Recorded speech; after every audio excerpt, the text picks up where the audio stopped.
This is just a sample of the audiobook. To get the complete audiobook, access the link posted in the first comment. The claustrophobic settings are awash in deep shadows. The streets are rain-swept.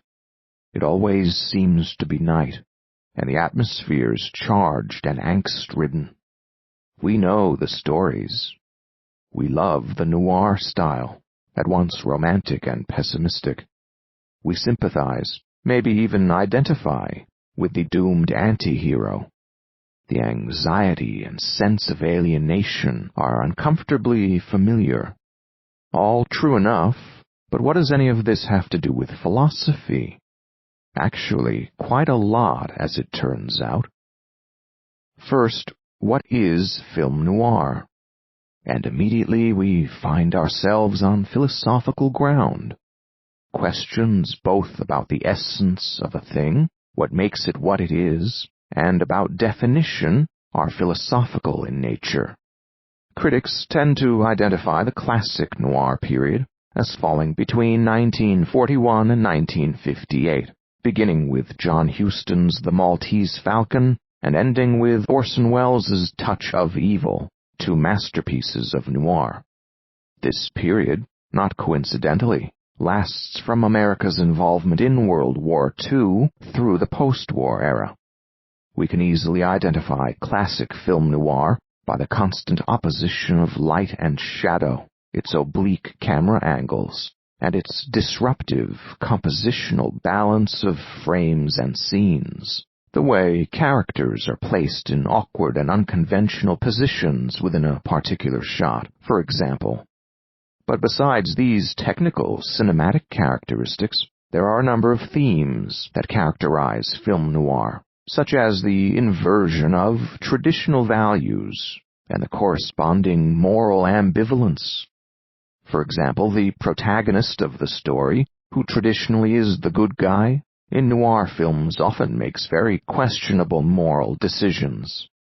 The feeling of alienation, paranoia, and cynicism, the presence of crime and violence, and the disorientation of the viewer, which is in large part accomplished by the filming techniques just mentioned.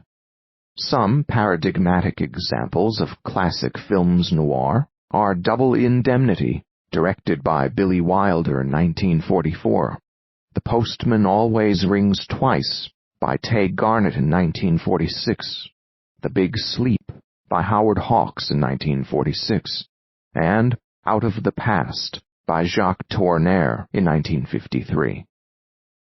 These classic noir films have their roots both in the hard-boiled literature of the 30s and 40s.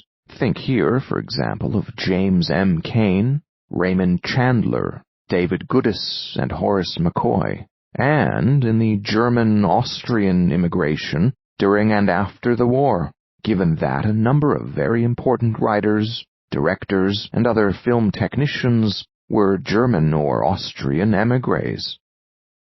In addition to these classic noir films, there are more recent films that are often identified as neo-noir, since, while falling outside the classic time period, and typically not in black and white, they share the inversion of values, the alienation and pessimism, the violence and the disorientation of the spectator. Reservoir Dogs, directed by Quentin Tarantino in 1992, Blue Velvet, by David Lynch from 1986, Taxi Driver, by Martin Scorsese from 1976, and Memento, by Christopher Nolan from 2000, are often considered to be examples of neo-noir.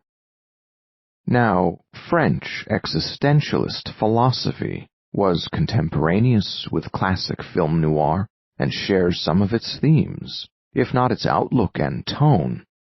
While most critics agree that there wasn't a direct influence of the existentialists on the films, those philosophical themes are clearly present in the movies. Themes like moral ambiguity, reason versus passion in human decision-making and action, the meaning of life, and pessimism